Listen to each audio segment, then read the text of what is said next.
East Hamilton head football coach Aaron Nance joining us right here on Off the Bench. And, Coach, how's it going tonight? Going great, man. Appreciate you guys being out here and having me on. Yeah, for Thanks, sure. Coach. It's funny because we were talking, a little bit before we got started, and, Justin and I we were thinking back. Our very first remote broadcast was back during the fall season over at Shane's Rib Shack, right, probably 10 minutes away from us here in Ooltewah.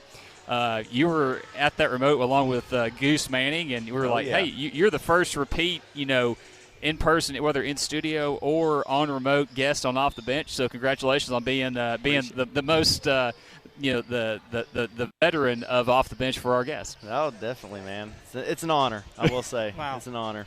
I'll tell you, next time we get Goose and Coach Nance back together, it might involve a steel cage, maybe some chairs. I don't know. I'll be the winner. It'll be my third time. It'll be his second. So. Oh, man, I love it. In February we're throwing shots already, so it's definitely good fun for sure. So, well, we mentioned the decal stuff. Talk about that a little bit because it's like just. If your players look good and your lids look good, then they're going to play a little bit better, right? And right. You can definitely attest to, just the quality of those decals right there. And just, you see some decals, and later on in the year, those things kind of flake off. They don't really stand up that well, but didn't really notice that this past year with the Hurricanes lids. No, we went with 97 Sports Promotions and Doug Carter last year for our helmet decals and did a really good job with that.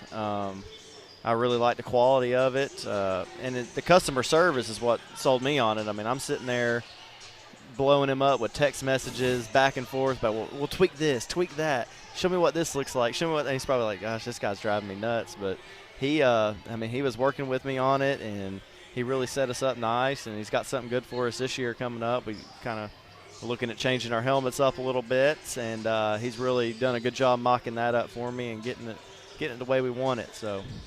There's nothing like a good-looking helmet, especially at the high school level, and can't wait to see the reveal for that for sure. So if you're on X or any of the social medias, just be sure and follow East Hamilton and Coach Nance for that because you never know when it's going to drop.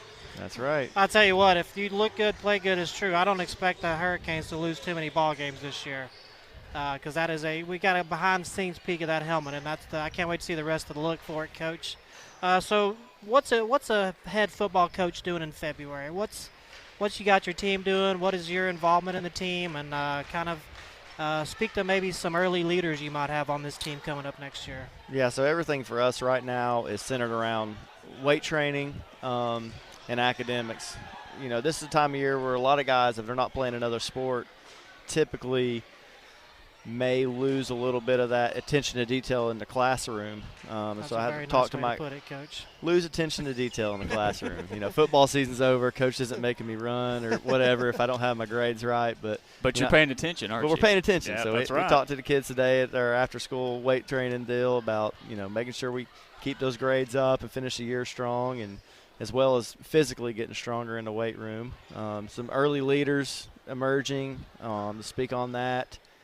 Van Zell Hinton is one of them, and his brother Mike Hinton, the Hinton brothers. Mike was a big leader for us last year as just a junior. Going into a senior year, he'll step into that role even more.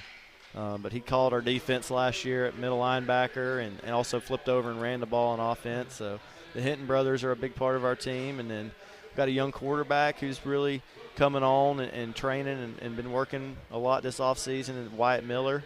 He played receiver last year and moving over into the quarterback role and has played quarterback in the past. So really liking his work ethic this offseason so far.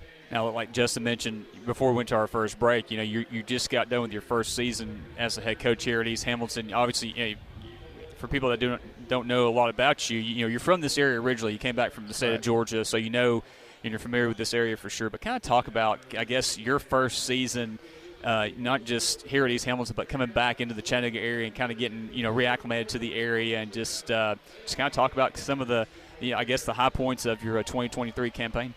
Yeah, I mean, it's fun coming back home in a place you grew up playing. I grew up playing Little League ball at Middle Valley Sports Association and went to Sauter Daisy High School and familiar with some of these schools around here. My first year ever coaching was at East Ridge, and we played them this year, and I got to see – what's up, Kyrese? How you doing, buddy? We got Kyrese Willis dropping in saying hi to Coach Nance.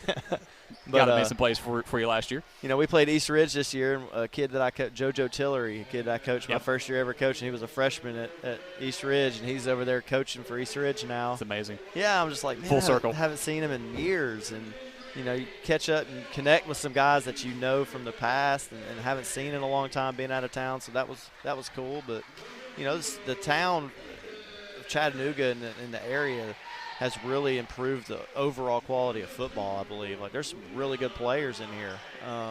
Obviously, the Baylor-McCauley's got good players, but you look at Bradley having such a great season, and you look at the Marion counties and the South Pittsburghs over there, who are really good football programs and have always been, but just the quality of football and the athlete in this area has really improved from what I could tell. You got Boyd Buchanan, who's doing really good as well, and we're just trying to keep pushing that envelope and get up there with everybody else. So favorite memory you think from this past season? Obviously, you had there's a couple that come to mind. Obviously, your first dabbling in the battle for Wild Oak Mountain. Obviously, the Ooltewah rivalry right there, and then many not picking you guys to beat Walker Valley when you guys hosted them. I think over here this past year. So I mean, I know for me, I guess it'd be that game. Would that be the one that stands out to you as probably the best moment from the season, or is there something else that sticks out to you? Yeah, I mean, that Walker Valley game was big for our program because moving up to this new region, being in 5A, moving up from 4A, there was just a lot of question marks on can East Hamilton play in this league. And that was a big region win for us, playing a team like Walker Valley, as good as they are and as well coached as they are, and for us to be able to hang with those guys and beat those guys in a tough ball game really just gave a lot of momentum to our kids, and it's really carrying over into the offseason. Okay, it was like a sigh of relief. Like, we can do this. We can play in this league. So that was kind of the high point of the year right there, just climbing that hill and achieving that goal and realizing we can play here. So that was big for our kids. And obviously, you mentioned the Battle of White Oak Mountain, the Ooltewah game, the Ooltewah-East Hamilton game, if no one's ever been. That is a fantastic rivalry environment. I'm talking about they had to bring out, I don't know, there was like 14 security. There were so many people there. There was like 15, 20 security officers handling traffic and traffic flow in the stadium. There's so many people there, and there's some antics that lead up to the week.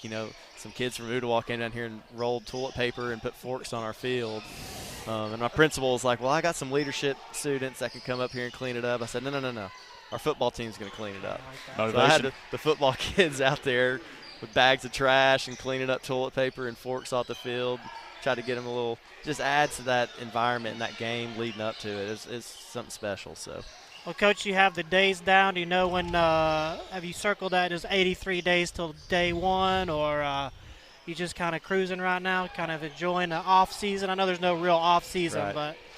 My question, I'm kind of curious, I know it's early, but specifically going into like scouting that first game at this level, what's kind of the philosophy of scouting that first team, that first game? Because it's kind of, you don't really have the film. You're just going to have new players. How do you go about that first week preparation? Well, this year, now that we have some tape on Hickson, we played them last year. We'll watch the film from last year. As long as there's no coaching changes.